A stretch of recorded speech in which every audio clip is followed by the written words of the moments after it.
Bien, bonsoir à toutes et à tous. Merci à ceux qui sont à l'heure et qui sont fidèles pour certains à notre événement annuel. Alors vous savez, hein, chaque année, je le dis, c'est toujours pour nous une grande joie et un événement assez fort que d'organiser ces assises. C'est la 3e édition.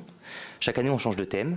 La première année, on avait beaucoup parlé de l'accompagnement, notamment avec l'ensemble des réseaux qui étaient venus. On avait fait des débats très intéressants. L'année dernière, on a beaucoup parlé de la réforme Pinel, avec notamment Laurent Grand-Guillaume qui nous avait fait le plaisir de se joindre à nous. Et puis cette année, on a voulu un peu changer, on a voulu essayer de se projeter. Et finalement, on a une vision un peu gagnante. On se dit, finalement, les auto-entrepreneurs, maintenant, ils sont là. Les chiffres, évidemment, plaident pour nous. 1 100 000 auto-entrepreneurs en France, c'est pas rien. Et c'est une force montante qui se développe et qui, comme le dit l'OCDE, aura sans doute 1 million de plus en 2020. 1 million de plus en 2020. Les indépendants, finalement, c'est cette nouvelle manière de travailler. Je vais pas devancer le petit point d'actualité que je ferai tout à l'heure sur la Fédé, mais globalement, on est quand même dans une tendance de fond qui est très intéressante. Et donc, je disais, on a voulu avoir une vision un peu triomphante, un peu gagnante, en disant, les auto-entrepreneurs, c'est aussi des gens qui innovent, c'est aussi des gens qui utilisent l'innovation pour se développer, qui utilisent l'innovation pour optimiser, qui utilisent l'innovation pour grandir. Et d'ailleurs, les chiffres le montrent là aussi très clairement. Je rappelle, première année de l'auto-entrepreneur, 1,7 milliard d'euros de chiffre d'affaires, 2009. 2014, 6e année de l'auto-entrepreneur, 7,3 milliards d'euros de chiffre d'affaires. Je pense que fin 2016, on sera aux 10 milliards, d'après nos projections. Donc ces assises, c'est ça, c'est un temps fort. Alors c'est un temps fort à double temps d'ailleurs. Ici, physiquement, dans cette salle, on va débattre, on va avoir des tables rondes, vous allez avoir des témoignages, des idées. On va essayer de vous donner quelques trucs et astuces pour aller plus vite et plus loin. Et puis c'est aussi en ligne, puisque comme chaque année, on filme ces assises et on les rediffuse avec l'aide de nos partenaires, qu'on a déjà cités, mais que je recite. Et c'est important, je le dis parce que vraiment c'est important, avoir des entreprises importantes, qui ont une renommée nationale, qui s'investissent auprès de nous, auprès des auto-entrepreneurs, c'est pas facile à trouver. Et c'est une vraie marque de confiance. On a regardé souvent les auto-entrepreneurs comme une petite masse de gens qui forcément valaient pas grand-chose parce qu'ils faisaient des petits chiffres d'affaires et qu'ils n'étaient pas très solvables. Mais il y a des entreprises qui ont confiance en nous. Et aujourd'hui, ça compte pour moi, Orange et EasyTransact, ils ont fait ce pari en disant oui, on peut accompagner des auto-entrepreneurs, on peut soutenir des assises, on peut travailler avec eux sur des partenariats de longue durée parce qu'on sait que cette population, c'est une partie de l'avenir économique de notre pays. Donc en cela, je voudrais vraiment les remercier. Et puis je remercie beaucoup la PCE, qui comme chaque année nous fait le plaisir d'être là et de nous apporter son éclairage technique. Alors cette année, évidemment focalisée sur la réforme Pinel, l'évolution du régime depuis le 1er janvier. Et puis il va donner quelques légers éclaircissements sur le 1er janvier 2016. C'est bientôt, hein, c'est dans 2 mois. Sur quelques éclaircissements, mais rassurez-vous, il n'y a pas grand-chose qui va changer. Voilà, je n'en dis pas plus. Je souhaite évidemment à ces assises des débats fructueux et efficaces. Je vous remercie pour votre présence et je cède la parole à Cyril pour présenter la PCE.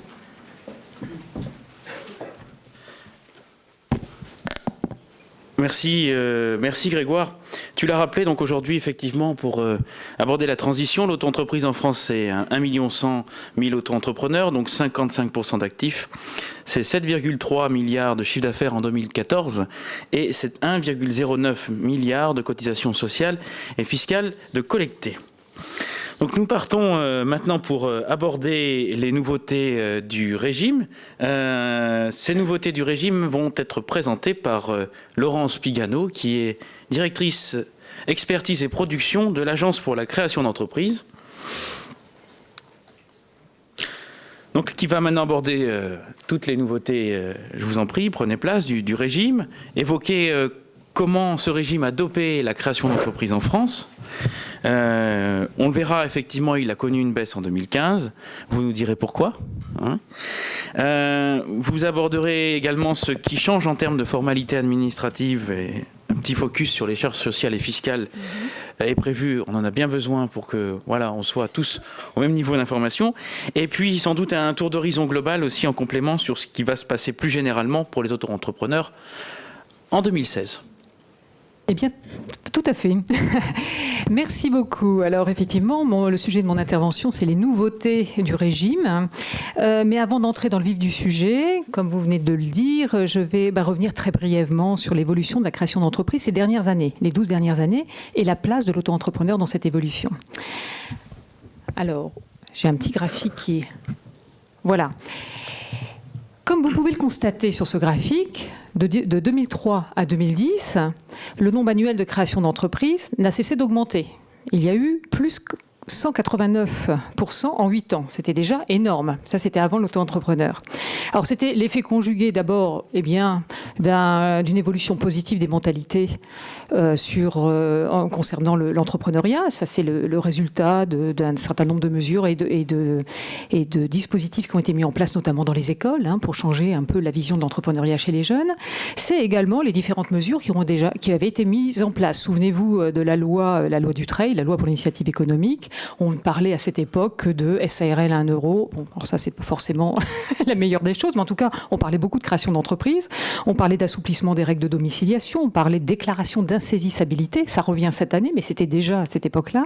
D'inopposabilité des clauses d'exclusivité, d'exonération de charges sociales pour les salariés créateurs. Enfin bon, j'en passe. Il y avait énormément de choses. Et à l'époque, on parlait beaucoup de création d'entreprises. Et du coup, ça a vraiment boosté la création d'entreprises. Alors, après, naturellement, ça s'est fortement accentué à partir de 2009 avec le régime de l'auto-entrepreneur. Et là, on peut vraiment dire qu'il a totalement dopé la création d'entreprises. Ça se voit sur le schéma. Vous voyez en clair le nombre de créations d'auto-entrepreneurs par rapport à l'ensemble de la création d'entreprises. Donc vraiment, ça s'est accentué fortement avec la mise en place de ce régime de l'auto-entrepreneur, plus 88% entre 2008 et 2010 de création d'entreprises. Voilà. Et avec un record, création d'entreprises en 2010, donc c'est totalement lié avec le régime, de 622 000 créations d'entreprises cette année-là.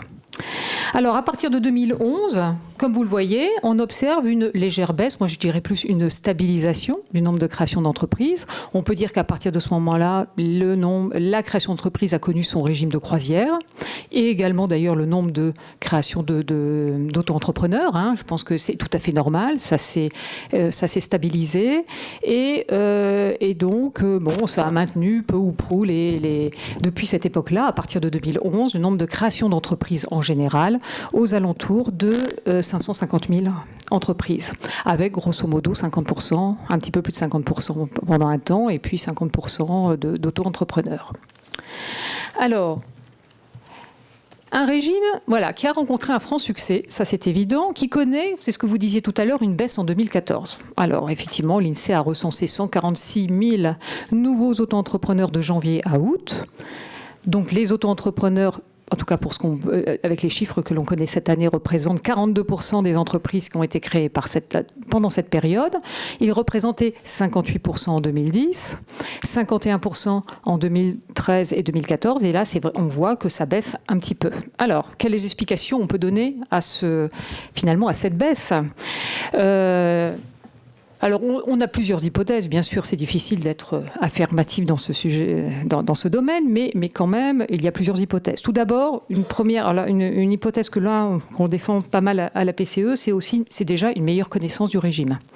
Meilleure connaissance du régime, c'est vrai que quand le régime a démarré, il y a beaucoup de personnes qui se sont lancées, qui se sont inscrites au cas où, sans vraiment bien connaître, ou alors qui se sont inscrites en se trompant de régime. Il y a certainement des personnes qui ont dû changer très rapidement parce qu'en fait, elles avaient des investissements, elles devaient employer du personnel, prendre un bail, enfin des choses assez coûteuses et qui n'étaient pas compatibles avec le régime fiscal de la micro-entreprise notamment.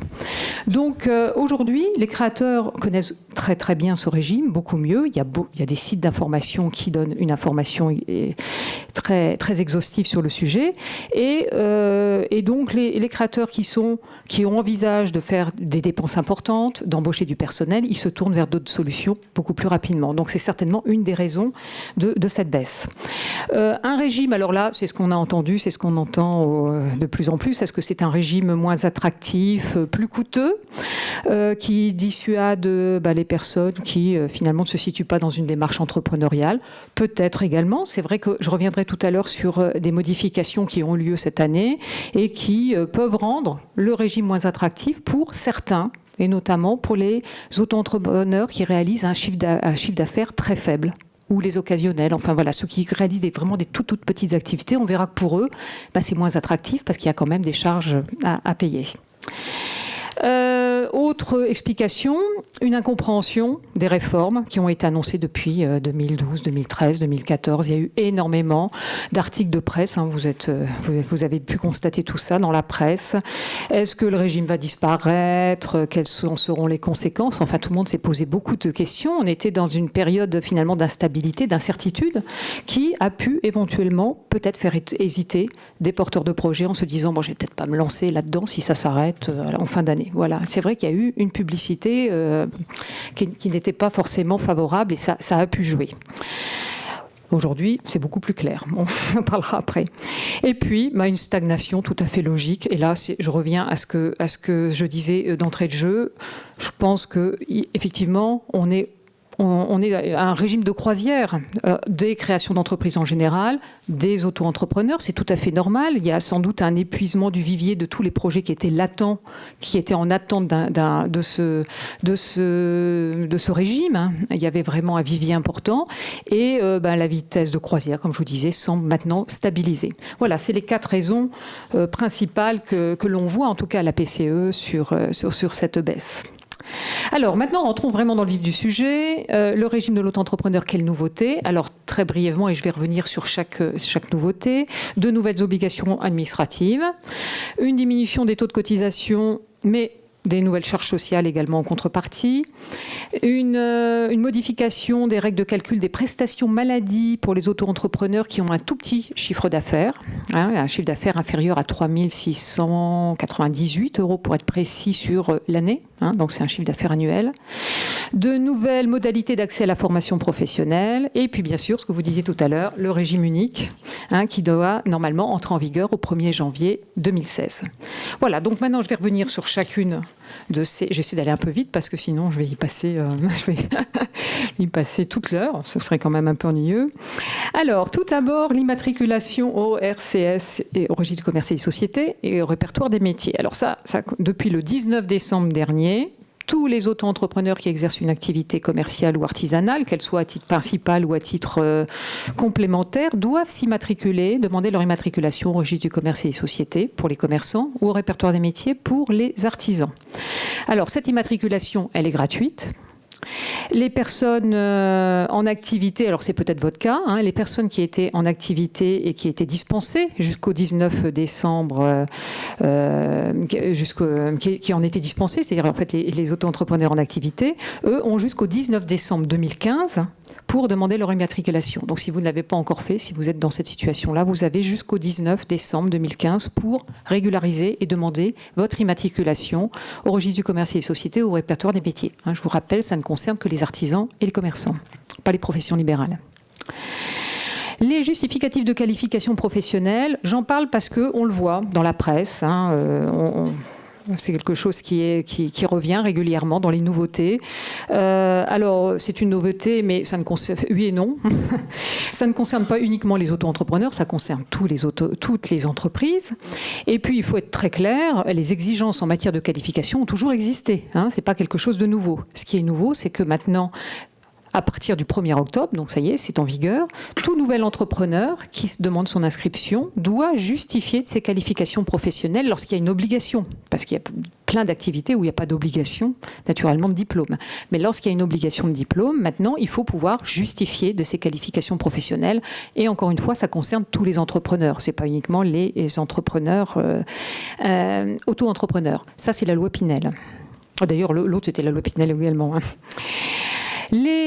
La mention sur les devis et factures des références des contrats obligatoires, d'assurance obligatoire. J'en parle également parce que c'est un sujet que l'on voit aussi partout. Alors ça concerne qui? C'est très clairement les artisans du bâtiment et les assurances décennales parce que c'est quasiment une des seules activités où il y a une obligation d'assurance. C'est-à-dire que vous ne pouvez pas exercer votre activité si vous n'avez pas une assurance professionnelle décennale.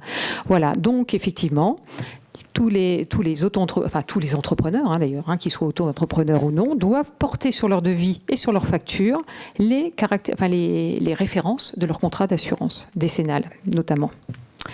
Le stage de préparation à l'installation pour les activités artisanales, depuis l'année dernière, depuis le 19 décembre 2004 maintenant, tous les auto-entrepreneurs qui déclarent leur activité, qui déclarent une activité artisanale, à titre principal ou complémentaire, doivent suivre ce stage. C'est également la loi Pinel et ça fait partie des nouveautés en matière de formalité.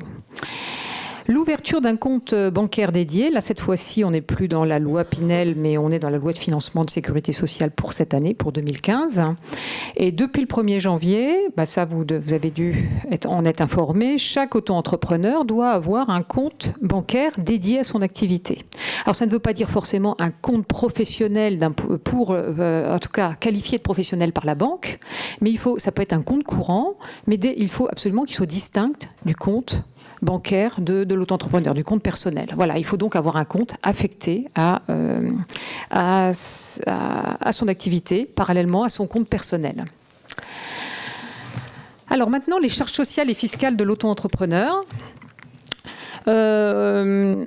Le taux du régime microsocial, vous l'avez constaté, il y a eu un relèvement l'année dernière et puis une baisse, un abaissement en 2015. On est aujourd'hui à 13,3 et 22,9%, mais j'ai vu que vous aviez que vous aviez sur vos places un petit manuel là qui résume tout. Enfin, tout est indiqué, donc je vais pas m'appesantir sur ce sujet-là. Par contre, il y a des taxes nouvelles. Voilà. Alors, la taxe pour frais de chambre de métier et chambre de commerce et de l'industrie, c'est totalement lié avec ce que je vous ai dit tout à l'heure, puisqu'il y a obligation de s'immatriculer aujourd'hui lorsqu'on est commerçant ou artisan au registre du commerce et des sociétés ou pour les artisans à la chambre de métier, au répertoire des métiers et de l'artisanat. Eh bien, il y a également une taxe, c'est-à-dire qu'en fait, les auto-entrepreneurs vont devoir, à compter de cette année, régler cette taxe qui est égale à un pourcentage de leur chiffre d'affaires et qui se règle en même temps que les cotisations sociales. Voilà, j'ai vu qu'elle était également mise dedans. La CFE, la fameuse CFE qui a fait couler énormément d'encre. Nous, on a eu beaucoup sur notre site de réaction à ce sujet, beaucoup de messages. Cette mesure d'exonération des CFE pour les auto-entrepreneurs, vous le savez, elle a été supprimée. C'est pas tout nouveau, c'est par la loi de finances de 2014. Par contre, il y a eu des aménagements dans le temps. Mais aujourd'hui, en 2015, tous les auto-entrepreneurs sont redevables de la CFE, donc de la cotisation foncière des entreprises. Alors, à l'exception de ceux qui débutent leur activité cette année, parce qu'en fait, la CFE, elle fonctionne comme la taxe d'habitation. C'est-à-dire que si vous êtes en activité au 1er janvier, vous êtes redevable de cette cotisation. Par contre, bien oui, les personnes qui ont démarré le 15 janvier, ils sont exonérés pour cette année et ils paieront l'année prochaine. Voilà. Enfin, exonérés. C'est le régime normal. Hein. C'est comme ça que ça se passe. Voilà, c'était déjà le cas de la taxe professionnelle avant. Enfin voilà, ça a toujours été comme ça. C'est le régime normal. Ensuite, la modification des règles de calcul des prestations sociales, ça aussi on en a beaucoup entendu parler. Vous savez, c'est le fameux décret du 2 février qui a été publié le 3, mais du 2 février 2015. Il concerne, là il faut remettre les choses à leur juste valeur aussi. Il concerne vraiment les auto-entrepreneurs qui déclarent un revenu annuel moyen inférieur à 3 698 €. Donc vous voyez, rapporté au mois, ça fait 308 €. Hein, voilà, à peu près. Ce sont des très petites activités. Alors la nouveauté, c'est que c'est vraiment ça, c'est qu'il y a ce texte a instauré des conditions de revenus pour pouvoir bénéficier des prestations. C'est-à-dire les prestations, c'est les indemnités maladie en cas d'arrêt de travail. Et c'est pour les femmes, les prestations en cas de maternité, c'est-à-dire l'allocation de repos maternel et les indemnités journalières. Alors, ce seuil, qu'est-ce qu'il faut entendre par ce seuil déjà ? C'est le revenu. Hein. Donc le revenu, c'est le chiffre d'affaires moins les charges. C'est le revenu fiscal en fait. Hein. Et c'est le revenu moyen annuel des 3 dernières années. C'est-à-dire, en fait, on prend en compte les 3 dernières années pour calculer le revenu moyen annuel. Alors, donc ce seuil, en deçà de ce seuil, les indemnités maladie ne sont plus versées du tout. Quant aux prestations maternité, elles sont réduites avec une période transitoire pour 2015. J'ai fait un petit tableau derrière pour expliquer un petit peu, parce qu'il y a plusieurs dates, voilà.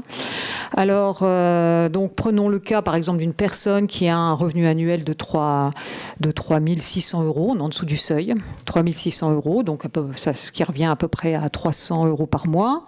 Donc, au niveau des indemnités maladie, jusqu'au 4 février 2015, il y a une erreur, hein, jusqu'au 4 février 2015, ces personnes pouvaient, en cas de maladie, à partir du 8e jour, parce qu'il y avait un délai de carence d'ailleurs qui vient de changer, hein, mais il y avait un délai de carence de 8 jours, elles touchaient 20,84 € par mois. Voilà.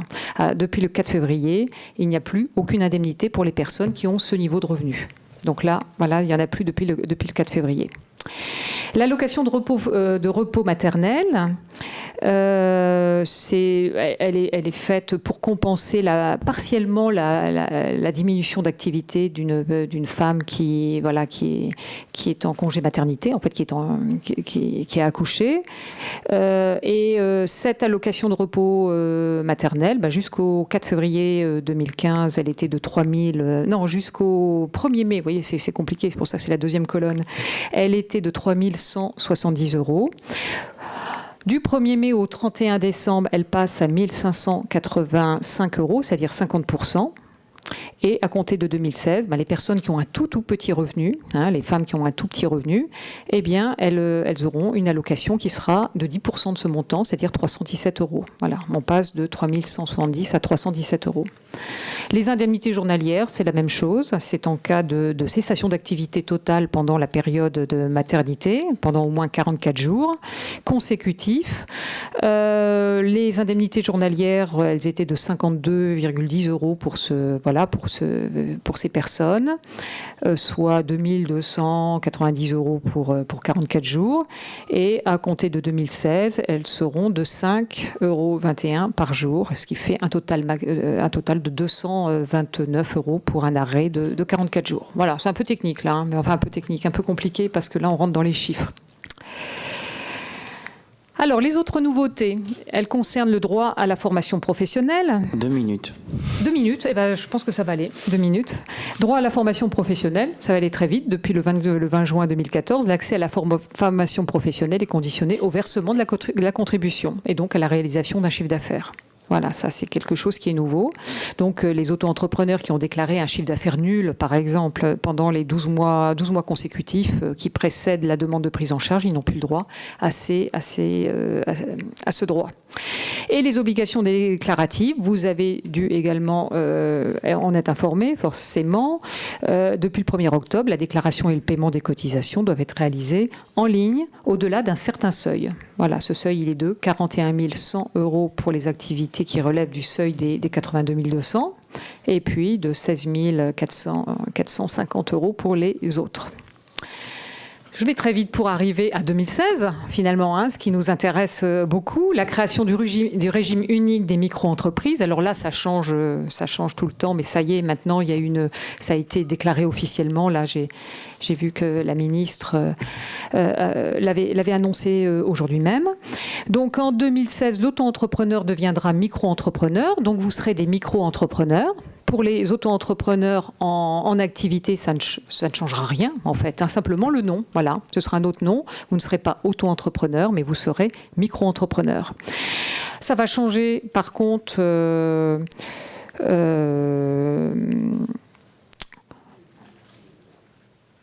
ça va changer pour le régime... ça va changer, oui, progressivement, pour les personnes qui vont s'immatriculer à partir du 1er janvier. Voilà, ça y est, je reprends le fil. Les personnes qui vont s'immatriculer à partir du 1er janvier, elles seront automatiquement donc micro-entrepreneurs et soumises au régime de la micro-entreprise et au régime de micro-fiscal. C'est-à-dire en fait, on ne pourra plus, à partir du 1er janvier, quand on crée une entreprise, en tout cas, choisir d'avoir le régime de la micro-entreprise au niveau fiscal et avoir le régime normal au niveau social. Si on opte pour le régime de du régime fiscal de la microactivité, forcément, on a également le régime microsocial. Alors, les entrepreneurs qui, eux, sont déjà aujourd'hui et qui seront au 31 décembre soumis au régime fiscal de la micro-entreprise, Voilà, parce qu'il y a des gens qui aujourd'hui sont au régime fiscal de la micro-entreprise, mais qui sont par contre au régime classique, au régime normal pour leur charge sociale. Eux, il était question qu'ils changent aussi au 1er janvier. C'était un peu compliqué. Il y a beaucoup de questions qui se posaient. Et en fait, on a donc appris, là, c'est par le projet de loi de financement de la sécurité sociale, qu'ils auront une période de 4 ans pour changer quand ils veulent, en fait. Voilà, ils peuvent rester pendant 4 ans sous le régime normal, tout en restant au régime fiscal de la micro-entreprise, et ils pourront opter à tout moment à cette période. Voilà, donc on a vraiment cette fusion des régimes, elle va se faire au fil de l'eau jusqu'au 31 décembre 2019. Voilà, c'est les dernières informations que l'on a. Et là, j'en termine. Donc ça, tout va bien.